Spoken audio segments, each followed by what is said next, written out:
37장 1절에서 10절입니다. 에스겔 37장 1절에서 10절. 제가 본 성경은 1209페이지입니다. 구약성경 1209페이지.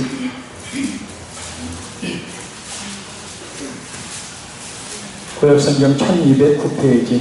에스겔 37장 1절에서 10절입니다.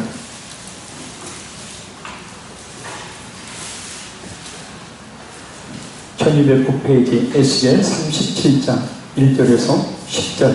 우리 같이 한 목소리 읽겠습니다. 여호와께서 성령으로 내게 임재하시고 그의 영으로 나를 데리고 가서 골짜기 가운데 두셨는데 거기 뼈가 가득하더라.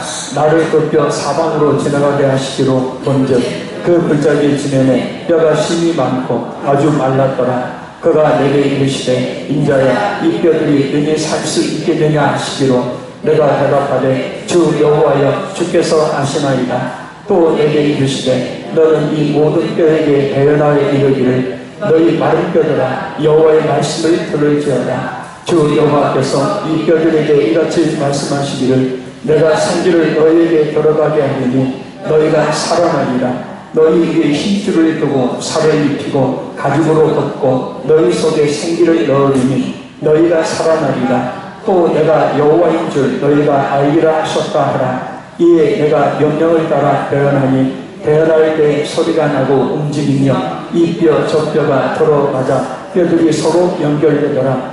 내가 또 보니 그 뼈에 힘줄이 생기고 살이 오르며 그 위에 가죽이 덮이나 그 속에 생기는 없더라. 또 내게 이르시되 인자야 너는 생기를 하여 대언하라. 생기에게 대언하여 이르기를 주 여호와께서 이같이 말씀하시기를 생기야 사방에서부터 와서 이 죽음을 당한 자에게 불어서 살아나게 하라 하셨다 하라. 이에 내가 그 명령대로 대언하였더니 생기가 그들에게 들어가매 그들이 곧 살아나서 일어나 서는데 극히 큰 군대더라. 아멘. 할렐루야. 아멘. 마른 뼈들이 다시 살아나게 하소서라는 말씀에 전하고는 시간 은혜 나누도록 합니다. 2018년 하계 봉숭의 첫째 날 저녁 집회 시간입니다. 이번 봉숭이를 통해 말 그대로 우리의 심령의 부흥이 일어나고 우리의 심령의 부흥이 일어남으로 말미암아서 우리의 삶의 모든 영역 가운데 큰 부흥의 역사가 일어나기를 간절히 소원합니다. 우리의 성령 하나님께서 분명히 역사해 주실 줄로 믿습니다. 그러려면 먼저 말씀을 잘 들어야 합니다. 성령 하나님께서는 말씀을 통해 역사하시기 때문입니다. 오늘 본문의 이스라엘 백성들은 그들의 죄악으로 멸망을 당해서 바벨론으로 포로로 끌려가서 하나님의 선민으로서 자격을 상실한 채 비참한 삶을 살고 있었습니다. 내일을 계획할 수 없는 비참한 상황, 도저히 자신들의 힘으로는 어떻게 할 수 없는 절망적인 상태입니다. 그 상황 속에서 가슴을 치며 회개의 눈물을 흘리던 어느 날 그 눈물을 보신 하나님께서 에스겔 선지자를 통하여 앞장인 36장 말씀을 통해서 이스라엘 백성들이 지난날 잃어버렸던 땅과 그리고 성민으로서의 삶을 회복시켜 주실 것임을 말씀합니다. 그리고 하나님은 이어지는 오늘 본문을 통해서 그 예언적 메시지가 반드시 이루어질 것임을 마른 뼈가 다시 살아나는 환상을 통해서 이스라엘 백성들에게 재차 약속을 하십니다. 부흥성의 첫 시간 이 말씀을 통해 잃어버렸던 것들을 다시 찾으며 하나님의 택한 백성으로서의 삶이 회복되는 역사가 일어나기를 간절히 소원합니다. 우리 1절 말씀을 같이 한번 다시 읽겠습니다. 여호와께서 권능으로 내게 임하시고 그의 영으로 나를 데리고 가서 골짜기 가운데 두셨는데 거기 뼈가 가득하더라. 아멘. 에스겔에게 임하신 성령은 에스겔의 육체가 아닌 영을 이끄시는 초자연적인 방법으로 그를 에스골 골짜기로 데리고 가십니다.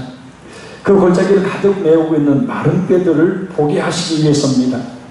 여기서 뼈는 허물로 죽은 그런 죄는 인간들을 이야기합니다. 하나님께 대한 믿음을 떠나 영적인 생명력을 잃어버렸던 이스라엘 백성들을 1차적으로 말합니다. 영적 생명력을 잃어버렸다라는 것은 하나님을 떠났다는 말이죠. 그리고 영적 생명력을 잃어버리게 만드는 원인은 죄악입니다. 우리가 큰 죄악을 저지르지 않았다.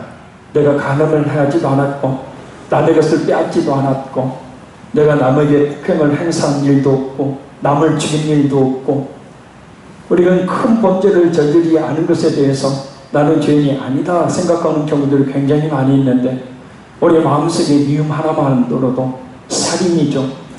마음에 음욕을 품는 것 하나만으로도 음행을 이미 저지른 것이죠. 우리의 생각과 마음으로 실제적인 범죄의 죄악들을 얼마나 많이 행하고 있는지 모릅니다. 특별히 가장 우리가 인식하지 못하는 죄 중에 하나가 바로 뭐냐면 불순종이죠. 하나님께서 원하시는 뜻대로 살지 않고 자기 생각과 자기 지혜대로 살아가는 것, 이것이 죄 중에 가장 큰 죄 중에 하나입니다. 그래서 하나님을 떠나 그와 같은 죄악으로 말미암아서 하나님을 떠나요. 영적으로 완전히 생명을 잃어버린, 지금은 죽은 신앙입니다. 예수를 믿는다고 하면서도 살아있지 못한 신앙을 말합니다. 죽은 물고기처럼 죄와 세상이라는 그런 강물에 적당히 굴복하면서 그 물결에 편승하는 그런 신앙을 말합니다. 죄는 우리로 하여금 하나님에게서 멀어지게 만들어요. 하나님에 대한 작은 소망도 가지지 못하게 만듭니다. 그래서 이 마른 뼈들과 같이 되게 해버려요. 우리 또한 범죄하지 않더라도 말씀과 기도가 없어 하나님과 교제가 멀어지게 되어지면 이같이 영적 생명력을 잃어버린 존재가 됩니다. 영적 생명을 잃어버렸기 때문에 아무리 교회 나오라고, 아무리 기도한다고, 아무리 말씀에 순종해야 한다고, 아무리 열심히 있는 신앙생활을 해야 된다고 이야기해도 그 이야기가 들리지를 않는 겁니다. 분명 두 눈은 시퍼렇게 뜨고 있어서 살아있다고는 하지만 영적으로는 이렇게 항상한 뼈만 남은 그런 상태가 되는 겁니다. 육신적으로는 숨을 쉬고 있지만, 나름대로 세상의 삶을 그런대로 영유하고 있지만, 그러나 영적으로는 죽은 상태가 되는 거예요. 나름대로 신앙생활을 하고 있으면 그것을 영적으로 살아있다는 증표로 여겨버립니다. 내가 왜 죽었어? 이렇게 살아있는데. 그렇게 본다면 바리새인들과 사두개인들과 대제사장, 장로들, 서기관들, 진짜 영적으로 깨어있는 사람이어야 되지만, 그러나 예수님은 열심히 신앙생활을 잘하고 있는 그들을 향해서 이 독사의 자식들아, 이 회칠한 무덤들아 라는 그런 저주를 퍼부으시면서 그들이 영적으로, 육적으로는 살아있어도 영적으로는 완전히 죽어있다고 사망 선고를 내려버리셨어요. 겉보기는 그럴듯한 신앙생활을 하고 있는데 그들에게는 영적 생명력이 없는 거예요. 어떻습니까? 우리 영적 상태는 물가에 있으면 나무처럼 시절을 쫓아 가시를 맺고 있습니까? 아니면 메말라 있습니까? 늘 기도하기를 쉬지 않고 말씀의 양식 먹기를 게을리하지 않아서 날마다 믿음이 성장하고 그 입술에는 하나님의 은혜로 말미암아 찬송이 흘러나오며 주 안에 있는 그런 기쁨으로 인해서 근심과 걱정이 없어지고 소망이 가득합니까? 우리 자신의 영적 상태는 어떠합니까? 이 뼈는 영적으로 소망을 잃고 절망 상태에 있는 상태, 또한 마른 뼈가 의미하듯이 우리 힘으로는 어떻게 되지 않는 그런 문제들을 말합니다. 도저히 해결될 것 같지 않는, 해결될 기미가 전혀 보이지 않는 문제들, 예를 들면 가족의 고응 문제라든지 삐뚤어진 자녀들의 문제라든지 어떤 경제적인 문제라든지 학업과 진로의 문제라든지 질병의 문제라든지 그 뼈가 가득하니 더욱더 우리 자신의 힘으로는 할 수 없는 문제를 상징한다는 거예요.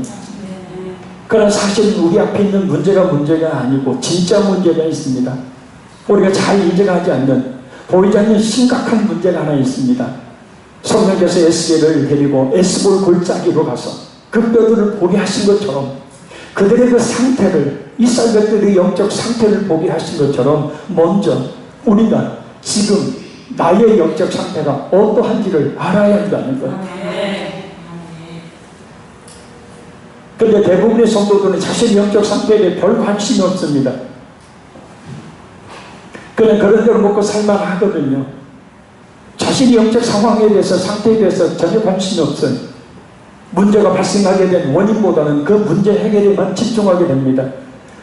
때로는 남들도 그러는 것처럼 그냥 체념하며 살아갑니다. 그래서 자신의 영적 부분들을 적나라하게 파헤치는 설교보다는 축복이나 그리고 문제가 어떻게 해결되느냐에 관심을 가지고 있습니다. 우리는 성령께서 그 능력으로 그냥 회복시키지 않으시고 에스겔에게 이 마른 뼈들의 상태가 어떠한지 자세히 보게 하시는 이유를 알아야 한다. 따라합니다. 주여, 저의 영적 상태를 똑똑히 보게 하옵소서.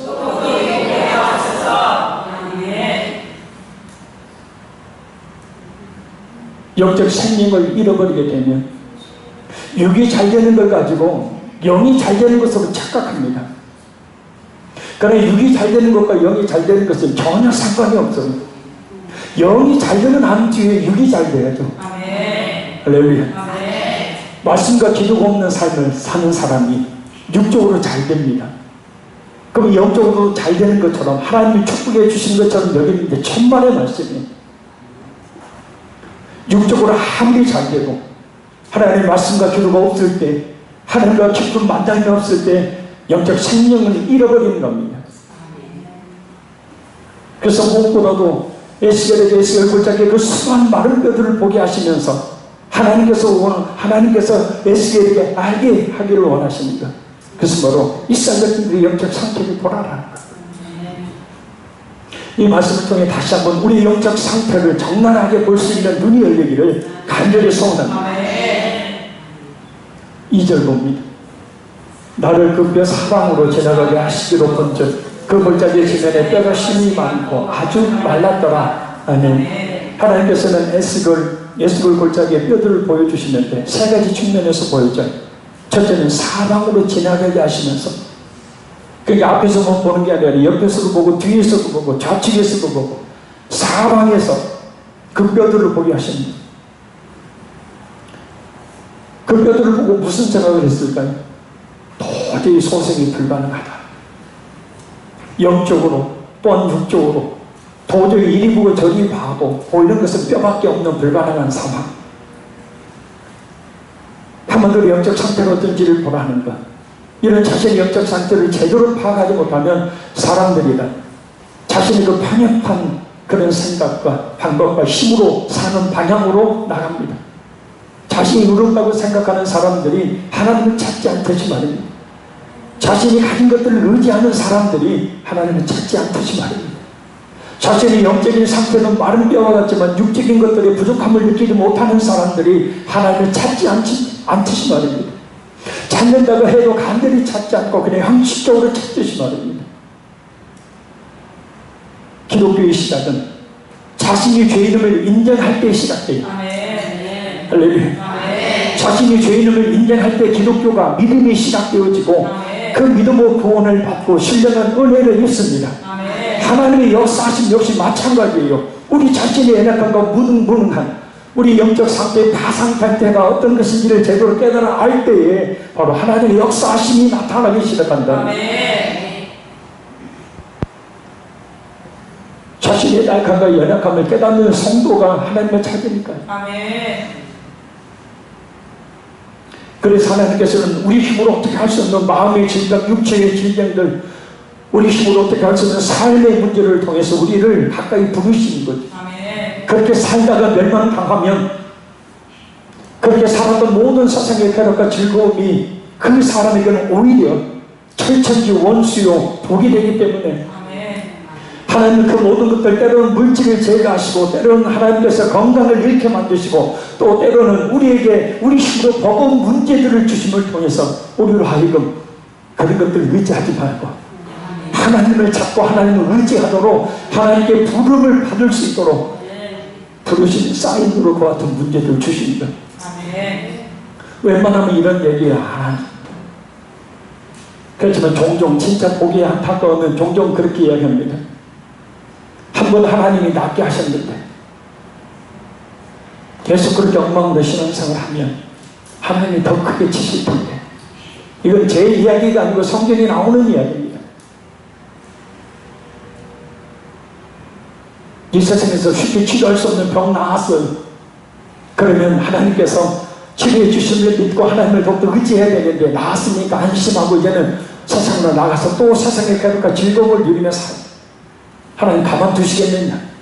믿지 않는 사람은 그냥 살게 내버려 주시니, 그러나 믿는 하나님의 택한 백성들은 근실이 진지하니, 구약의 역사가 바로 그 역사 아닙니까? 범죄한 이스라엘 하나님 징계하시고 징계의 그 고난의 징계를 통해 하나님께 엎드려 회개합니다. 잘못했습니다. 회개하고 돌이킬 때 그 눈물 보시고 다시 축복해 주십니다. 그러면 그 축복 받아 누리면서 하나님께 감사하며 영광 돌리는 삶을 살아야 돼요. 역시 또 죄 가운데 빠져. 그럼 또 하나님 징계하시고 회개하고 회개하면 또 축복하시고 축복 받으면 또 잘난 차면서 또 봉지하고 하나님을 따라가고 이런 과정들이 계속해서 반복되는 게 구약의 역사, 지금의 역사입니다.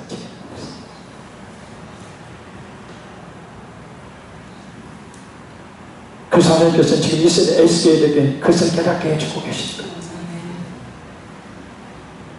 둘째는 뼈가 힘이 많다는 겁니다. 에스겔이 생각하는 것보다 뼈들이 굉장히 많았어요. 우리 주위를 보십시오. 불신자들이 얼마나 많습니까? 믿지 않는 가족들, 친구들, 이웃들 얼마나 많습니까? 그들의 사상적으로는 잘 나가고 그럴듯한 모습을 가지고 있을지 몰라도 그 사람들은 마른 뼈죠. 에스골 골짜기에 널려있는 마른 뼈들과 징계가 옵니다. 예수를 믿는다고 하지만 실제로 성경으로 거듭나지 못한 사람들이 얼마나 많습니까? 우리 자신에게도 얼마나 많은 불신앙이 오셔되겠습니까? 틈만 나면 신앙으로 회피하고자 하는 모습들이, 그런 생각들이 참 많습니다.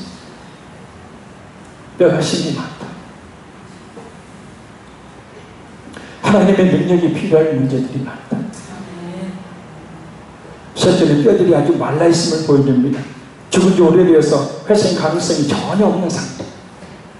하나님의 권능의 성격이 임하지 않은 살아날 수 없는 상황임을 똑똑히 보여주십니다. 그러나 이러한 때가 바로 하나님께서 역사하실 때임을 또한 보여주십니다. 하나님의 역사의 때가 언제냐는 것은 아주 간단히 알 수 있습니다. 그 사람이 하는 말과 행동을 보면 금방 알 수 있어요. 언제겠습니까?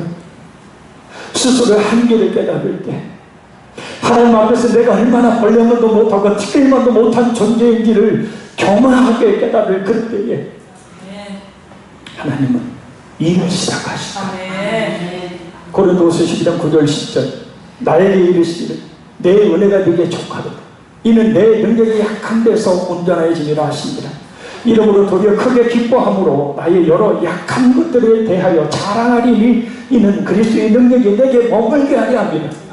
그러므로 내가 그리스도를 위하여 약한 것들과 능력과 국격과 박해와 공고를 기뻐하노니 이는 내가 약한 그때에 강함이라.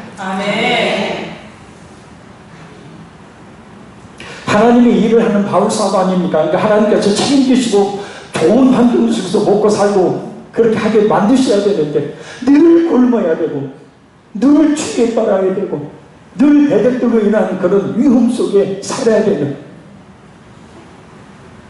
하나님, 내가 하나님 자녀잖아요. 안 그래요? 예수님이 십자가에 못 박아 죽여서 나를 구원했다면서 내가 하나님 자녀잖아요. 하나님 자녀인데 내가 왜 이렇게 살아야 됩니까? 이렇게 살 수 없는 거예요.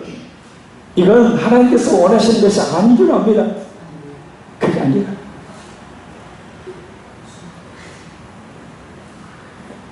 자기 힘으로 어떻게 할 수 있는 그런 상황, 먹을 것 하나도 제대로 먹을 수 없는 그런 상황 속에 하나님의 주심을 통하여 그때마다 하나님을 의지하여 기도합니다. 그때마다 하나님을 바라보게 하심을 통하여 하나님의 능력을 경험하고 체험하게 됩니다. 저도 참 믿음이 되게 없어졌어요. 강단에 설교할 때는 막 믿음이 제일 좋은 사람처럼 그렇게 외치지만 믿음이 굉장히 없어졌어요. 주여, 저에게 이번 복음성을 통해서 믿음을 주옵소서. 그냥 작은 문제 하나만 가지고도 하나님께 무릎 꿇고 간절히 기도했는데 이런 작은 문제는 그냥 웬만한 큰 문제를 만나도 하나님 바라보기보다는 어떻게 할까 이 생각을 먼저 하게 됩니다. 우리 자신의 나약함과 무능함을 진실하게 고백하는 그때가 바로 하나님의 역사하심이 시작되는 때, 그걸 지금 보게 하시는 거예요. 자, 이제부터는 내가 역사할 때야 라는 걸 지금 보여주십니다. 3절 보겠습니다.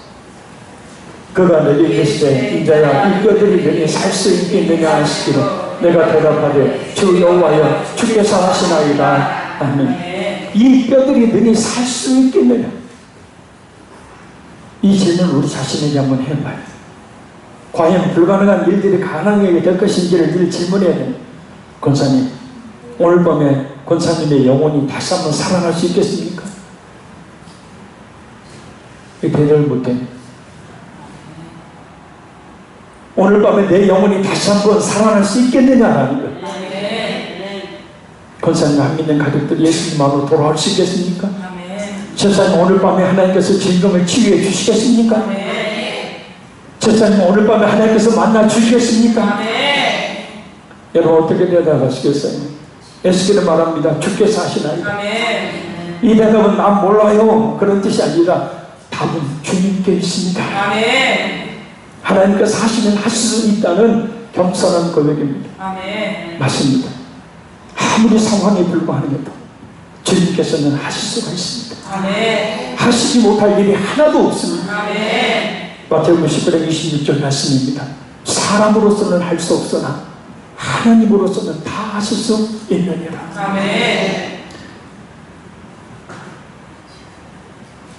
이 말씀을 믿고 믿을 그때에 믿음의 역사가 일어나죠. 마태복음 8장 13절 가라 네가 믿은 대로 될지어다. 마태복음 9장 22절 따라 안심하라 내 믿음이 너를 구원하였느니라. 그러니까 지금 하나님께서 이 밤에 우리에게 지금 말씀을 듣게 하시는 이유 중에 하나는 뭐냐면 말씀을 통해서 믿음을 얻게 하고 계시는 거예요. 그래서 그 믿음을 가지고 본인을 기도할 때 그 믿음의 역사가 일어나게 됩니다. 믿음을 가져야 해요. 예수님께서 그런 말씀을 선포하실 때 그 말씀 앞에 있었던 사람들은 하나같이 자신의 한계를 깨달은 사람, 하나같이 자신에게 철저하게 절망했으나 그러나 하나님께는 소망을 두었던 사람들. 그래서 자신에게 절망하는 일을 합니다. 그래야 하나님께 소망을 줄 수 있기 때문에 안 따라합니다. 내게는 절망하고 하나님께는 소망을 두자. 거꾸로 뒤집어 보면 하나님께 소망을 두는 사람은 자신에게 철저히 절망한 사람, 또 거꾸로 뒤집어 보면 하나님께 소망을 두지 않는 사람은 자신에게 절망하지 않고 자신의 힘과 능력을 의지하는 사람이라는 뜻이에요.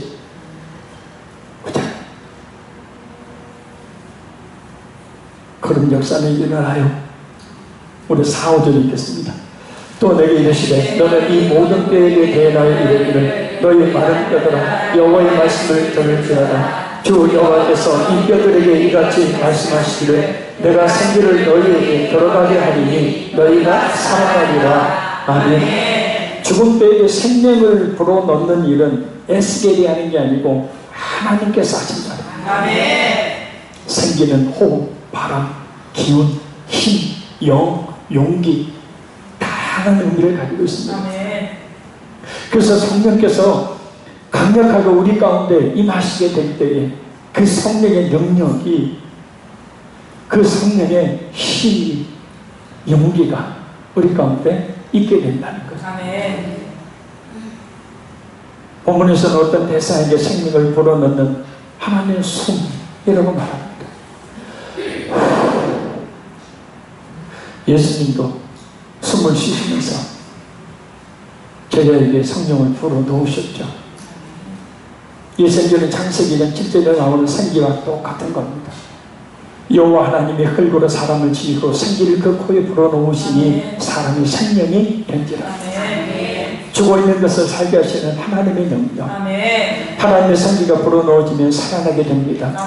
모든 회복의 역사는 오직 하나님께 달려있고 무엇보다 예수 믿는 우리 성도들에게 있어서 생기는 바로 성령 하나님이십니다.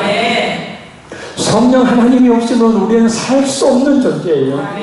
영적 생명을 잃어버린 존재죠. 근데 우리가 여기서 놓쳐서는 안 되는 중요한 말씀이 있습니다. 너희 마른 뼈들아 여호와의 말씀을 들을지어다. 아멘. 그들이 마른 뼈가 되었던 이유가 뭡니까? 하나님의 말씀을 안 들었기 때문이 아닙니까? 그들이 사는 방법이 뭐예요? 하나님의 말씀을 듣는 겁니다. 아멘.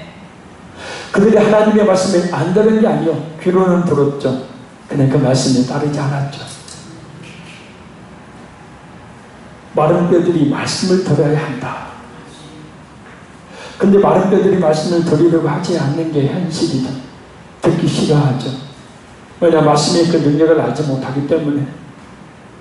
마른 뼈들이 말씀을 듣지 않고는 살아날 수 없듯이 우리의 영혼 또한, 아니 영적으로 죽어있는 사람들의 영혼 또한, 영적으로 무감각해져 있는 사람들의 영혼 또한 말씀을 통하지 않고는 살아날 수가 없다는 것을 잊지 말아요.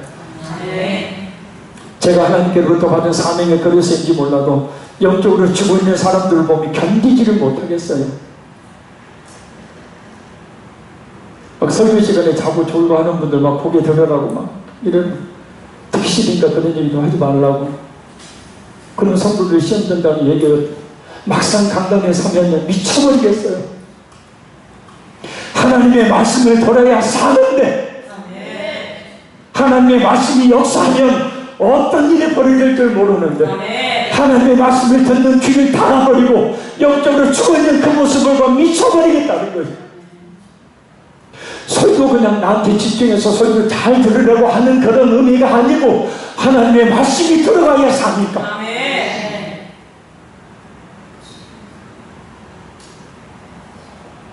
영적으로 깨어있지 못해서 하나님이 주신 시간들을 자신의 시간들로 허비하며 사는 성도들을 보면 고통을 느낍니다. 영적인 것이 무엇인지를 알지 못하고 아직도 믿음의 초벌을 갖고 있는 성도들을 보면 너무 마음이 아파 견딜 수가 없습니다. 나름대로 신앙생활을 한다고 하고 있지만 하나님께서 원하시는 분량에 이르지 못하고 헤매고 있는 성도들을 보면 너무 안타까워요. 문제가 아닙니다. 하나님 앞에 있는 자신의 통곡할 영적 상태가 문제임에도 불구하고 그것을 알지 못하고 그저 문제 해결만 가지고 있는 성도를 보면 괴로워 미치겠습니다. 능력 있는 설교자가 되지 못해서 그들을 향한 하나님의 말씀을 올바로 증가하지 못하지만, 좀 큰 교회의 목사님이라면 그 설교를 아마 귀담아 들을 거예요. 근데 작은 이름도 없는 교회의 작은 교회 목사의 이야기 별로 듣지 않아요. 그 사람, 큰 교회 목사는 얼마나 족하는 생각, 그것 때문에 가는 거예요. 그러나 어찌되었든 하나님의 말씀이 들리는 사람입니다. 아멘. 만약 말씀을 들어야 합니다. 아멘. 너희 마른 뼈들아 여호와의 말씀을 들을지어다. 아멘. 말씀도 그냥 말씀이에요. 하나님의 말씀. 설교도 그냥 설교자의 설교가 아니라 성령께서 역사하시는 설교. 영적으로 깨어있는 설교자의 깨어있는 말씀이어야 합니다. 예시한 성령께서 우리 자신에 주시는 그 음성을 들을 수 있는 그런 시간이 되기를 간절히 소원합니다. 그래야 삽니다. 그래야 잃어버렸던 영적 생명력을 다시 얻게 되어지고 나와의 신령으로 살아가는 그런 신령들이 다시 한번 성령의 능력이 살을 잡혀서 정적인 단비를 맞은 신령으로 살아가게 됩니다.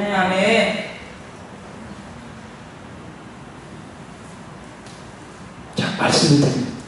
6절 봅니다. 너희의 힘줄을 두고 살을 입히고 가죽으로 덮고 너희 속에 생기를 넣으니 너희가 살아나리라. 또 내가 여호와인 줄 알리라 하셨다 하라. 아멘. 하나님의 말씀을 듣고 그 능력을 믿으면 놀라운 역사가 일어납니다. 어떤 역사예요? 힘줄을 두고 살을 입히고 가죽으로 덮고 뼈에 외형을 갖추고 그 위에 살을 가죽을 생기를 넣으리니 생명을 부여하시고 그래서 너희가 살리라. 결국 사는 역사가 일어납니다. 자, 이것을 통해서 비로소 인간이란 하나님이 어떤 분인지를 알게 되는 겁니다. 내게 행하신 하나님의 그 능력이 어떤 것인지를 체험하고서야 그때서야 비로소 하나님이 어떤 분인지를 확실히 안다. 체험적으로 안다는 거죠. 하나님께서는 이러한 우리 인간들이 할 수 없는 초자연적 역사를 이루심으로 하나님이 어떤 분인지를 드러내십니다. 하나님께서 이번 풍성을 통해 반드시 그렇게 해주실 줄 믿습니다. 그리고 분명 네가 아닌 너희가 라는 말씀을 주목해야 합니다. 에스겔을 통하여 전 이스라엘 백성들을 회복시키시겠다는 말씀. 하나님은 오늘도 우리를 통하여 역사를 이루시기를 원하십니다. 영원히 살아나는 하나님의 그 뜻이 이루어지기를 화평의 교회를 세우시고 우리 가정에 놀라운 하나님의 은혜가 함께 하시기를 원하십니다.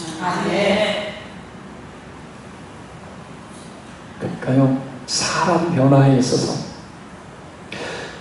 저 사람 좀 변화시켜주세요. 하나님 왜 이런지 몰라요. 저 인간 도대체 왜 이런지 몰라요.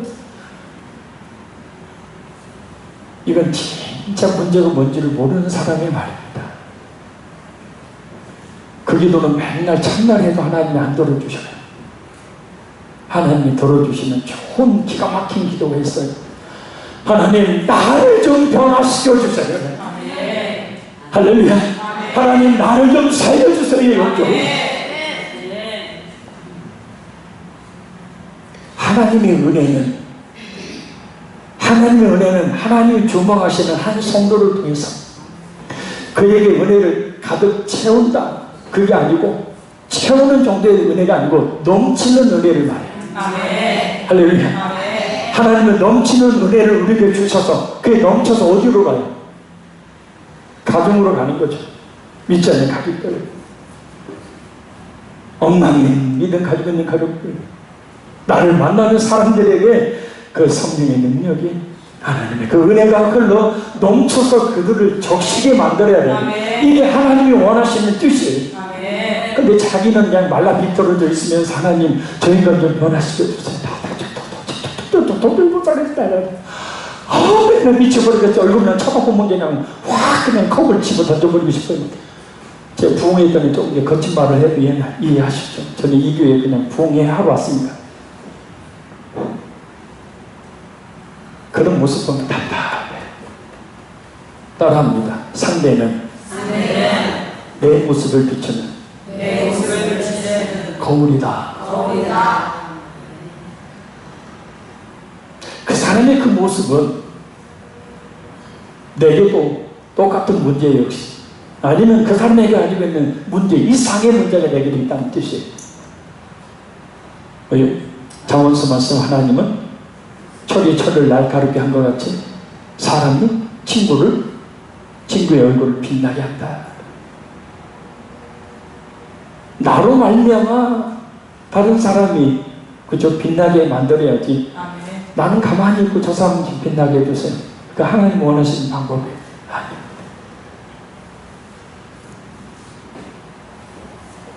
너희가 살리라. 할렐루야. 이번 봉선을 통해서 우리가 살아서 나로 말미암아서 우리 가정이 살고 나로 말미암아서 우리 교회가 더욱 살고 나로 말미암아서 나를 만나는 사람들이 사는 역사가 있기를 바랍니다.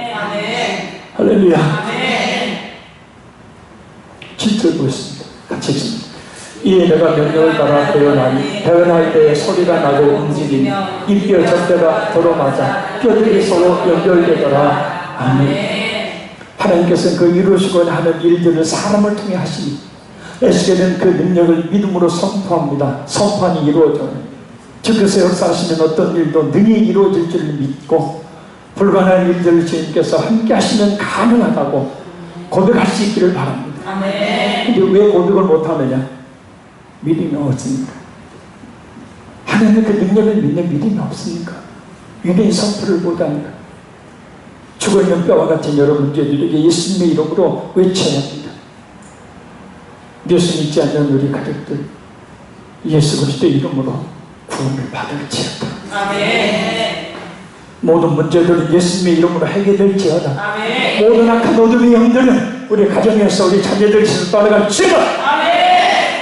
내게 있는 모든 질병은 예수님으로 명하나님 따라갈지어다. 아멘. 주님의 능력을 믿는 믿음이 있어서 그 선포를 하게 될 때 그 믿음의 역사는 일어나게 됩니다. 아멘. 하나님께 주신 말씀을 배워나듯 믿음으로 구할 때 역사는 반드시 일어남을 기억하시기 바랍니다. 아멘. 가장 먼저 어떤 역사가 일어났어요?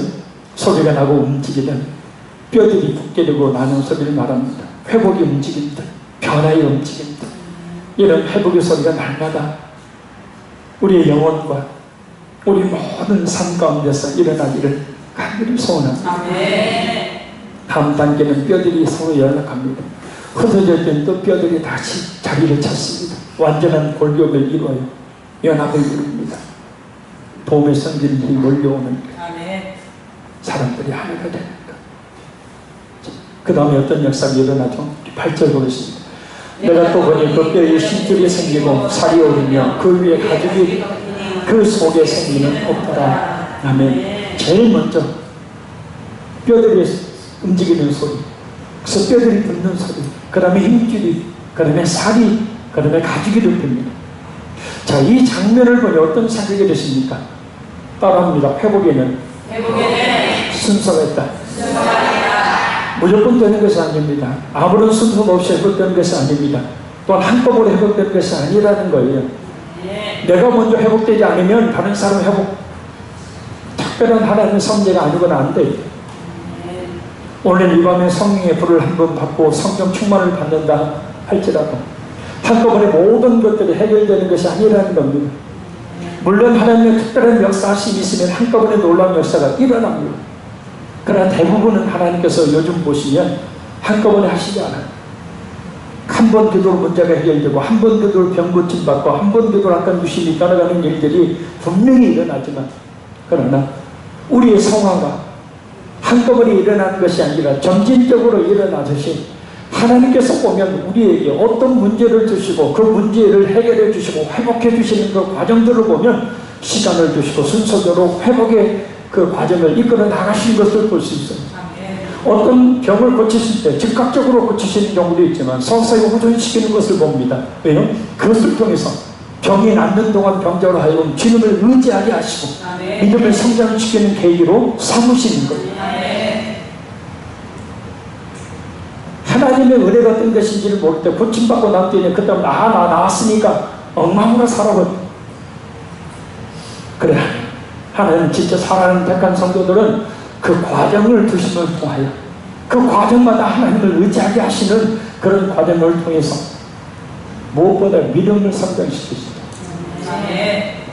오늘 본문에도 보면 다 외형을 갖췄지만 최종적인 회복의 열매인 생기를 부여하시는 순서는 하나님께서 남겨두십니다. 모든 것은 하나님께 달려있다. 아멘. 자, 우리 마지막 9절 10절 읽겠습니다. 또 내게 이르시되 인자야 너는 생기를 향하여 대언하라. 생기에게 대언하여 이르기를 주 여호와께서 이같이 말씀하시기를 생기야 사방에서부터 와서 이 죽음 당한 자에게 불어서 살아나게 하라 하셨다. 이에 내가 그 명령대로 대언하여 생기가 그들에게 들어가며 그들이 곧 살아났으니 극히 큰 분대로라. 아멘. 말씀대로 생기를 하여 하나님의 말씀을 대언하니 생기가 사방으로 도와서 죽음을 당한 자들에게 들어갑니다. 아멘. 여기서 죽음을 당한 자는 살해당한 자들, 곧 타인에 의해서 멸망을 당한 선민 이스라엘 백성들을 말합니다. 그들에게 생기가 들어갔다는 것은 곧 뭘 의미해요? 회복. 아멘. 회복은 이전의 상태로 돌아가. 아멘. 그리고 생기가 들어가니 그들이 곧 살아나. 아멘. 그리고 그 마른 뼈들이 극히 큰 군도로 변합니다. 죽었던 뼈들이 엄청나게 수가 많은 일반 사람들이 아닌 큰 군도로 바뀝니다. 하나님의 뜻은 바로 여기에 있습니다. 아멘. 그래서 그냥 평범하게 종교생활처럼 신앙생활을 하다가 천국에 갈는지 모르겠지만 그렇게 하는 사람들은 내버려둬요. 하나님 그냥 종교생활하게 내버려 주세요. 그러나 하나님의 택한 성도들, 하나님께서 그 성도를 통해 뭔가를 이루실 분명한 뜻이 있는 성도들은 아주 쫀쫀하게 고난을 주시죠. 그 과정을 통해서 그들의 믿음을 성장시키시고 하나님이 어떤 분인지를 분명히 알게 하신다는 거죠. 그래서 하나님의 일을 위해서 쓰임받을 수 있는 하나님의 일꾼으로 세우시는 거예요. 아멘. 내가 생각한 것 이상의 나에 대한 계획을 하나님이 가지고 계신다. 아멘. 할렐루야. 아멘. 평범하게 예수 믿고 천국 그 정도는 하나님이 내게 가지고 계신 뜻이 아니에요. 나에게는 그보다 더 큰 뜻이 있다는 거예요. 아멘. 그걸 많은 성도들이 몰라요. 그냥 나만 예수 잘 믿고 그냥 천국 가면 되지요. 아니. 이사야 60장 21절 22절 말씀입니다. 내 백성이 다 어렵게 되어 영원히 땅을 차지하니 그들은 내가 심은 가지요 내가 손으로 만든 것으로서 나의 영광을 드러낼 것인즉 그 작은 자가 천명을 이루겠고 그 약한 자가 강국을 이룰 것이라 때가 되면 나 여호와가 속히 이루리라. 아멘. 아멘. 그 약한 자, 작은 자 그걸 통해서 하나님이 큰 일을 이루기를 원하신다. 아멘. 결론적으로 말씀드립니다. 경찰 놀라우죠. 하나님께서 죽어있던 마른 뼈들을 살리셨듯이 이번에 성령의 바람이 부어 우리의 죽어있는 것 같은 무감각한 영혼들이 깨어나고 살아나기를 바랍니다. 도저히 우리 힘으로 해결하지 못할 문제들이 해결되기를 바랍니다. 우리의 가정과 우리 교회 가운데 생명의 역사가 일어나기를 간절히 소원합니다. 우리 잃어버렸던 모든 것들을 회복시켜 주시는 은혜가 있기를 간절히 소원합니다. 우리의 마음과 육체의 질병이 치유되는 역사가 있기를 간절히 소원합니다. 성령 하나님께서 강력하게 임하셔서 그렇게 해 주실 줄로 믿습니다. 그래서 하나님께서 그 영광을 받으시는 그 생명의 역사를 통해 하나님께서 우리를 향해서 이루시기를 원하시는 그 뜻이 이루어지기를 간절히 아주 간절히 소원합니다. 이 시간 생명의 성령님, 회복의 성령님, 치유의 성령님 우리에게 강력하게 임하여 주옵소서. 우리 마지막 날에 자녀를 부르시고 간절히 기도합니다. 기도 마실 분은 앞으로 나오시기 바랍니다.